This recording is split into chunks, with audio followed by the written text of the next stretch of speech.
आगामी 24 घंटे में मुख्यतः भाव मालकानगिरी कोरापुट रायगड़ा गंजाम गजपति ता सहित नवरंगपुर एवं आमर कंधमाल कलाहांडी एसबू जिले में किसी स्थान में हालुका मध्यम धरण वर्षा रेकर्ड होवार संभावना। पुणी सृष्टि है बंगोपसागर में दुईटी लघुचाप आग पछ हो दुईटी घूर्णिबलय सृष्टि होवार संभावना रही। प्रथम लघुचापटी घनीभूत हो संभाव्य बात्या रूप नहीं पारे। यह बांग्लादेश किंबा म्यांमार उपकूल मुहांवा संभावना अच्छी। डिसेम्बर प्रथम सप्ताह बेलू आउ एक लघुचाप सृष्टि हो पारे। तेबे यही दुई लघुचाप सीधा प्रभाव ओडिशा रे पड़िबार आशा कम हेले डिसेम्बर प्रथम सप्ताह राज्यर अल्प वर्षा होबार आशंका थिबार पूर्वानुमान करिछि भारतीय पाणीपाग विभाग। तेबे चलतु जानिबा संपूर्ण खबर कौन रही जानिबा पई वीडियो को शेष पर्यंत देखंतु एवं वीडियो को गोटे लाइक करी चैनल को सब्सक्राइब मध्य करंतु एवं आपण मानकर केउं जिला वर्तमान समय पाग किपर रही गोटे छोटिया कमेंट करी जणांतु।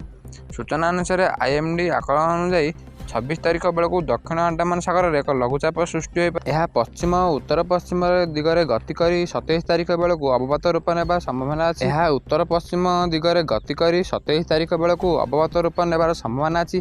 तेज विभिन्न आंतर्जातिक पाणीपाग मॉडल अनुसार संभाव्य अवपात समुद्रर आहुरी बड़ जुआड़ बात्यार रूप नहीं पारे। यह प्रथम पश्चिम और उत्तर पश्चिम मुहांवा पर दिग बदल उत्तर पूर्व गति करिवो। बांग्लादेश किंबा म्यांमार उपकूल में स्थलभाग छुई पारे। तेबे विभिन्न देशर विदेश मॉडल अनुसार पूर्वानुमान नवेम्बर 29 बेलू दक्षिण अंडमान सागर में आउ एक घूर्णिबलय सृष्टि हो पारे। यह घनीभूत हो लघुचाप हेब डिसेम्बर पहली बेलू दक्षिण पूर्व बंगोपसागर में अवपात रूप नहीं पारे। एबेठारु यार संभाव्य गतिपथ और प्रभाव नहीं स्पष्ट आकलन करा जायछि। यह प्रभाव में नवेम्बर 30 रु डिसेम्बर 6 तारिख मध्य उपकूल ओडिशा रे स्वल्प वर्षा होबार संभावना रही। यह पश्चिम और उत्तर पश्चिम दिगरे गति करने सहित अधिक घनीभूत हो दक्षिण पूर्व बंगोपसागर में एवं यार पार्श्ववर्ती अंडमान सागर में 27 तारिख बेलू अवपात परिणत होबार संभावना रही बोली भुवनेश्वर पाणीपाग विज्ञान केन्द्र पक्षर सूचना दी जाइए। संभाव्य अवपात परवर्ती समय गभीर अवपात एवं बात्या रूप नेब कि नहीं ए संपर्क में पाणीपाग विभाग पक्षर किसी स्पष्ट करा जाए नहीं।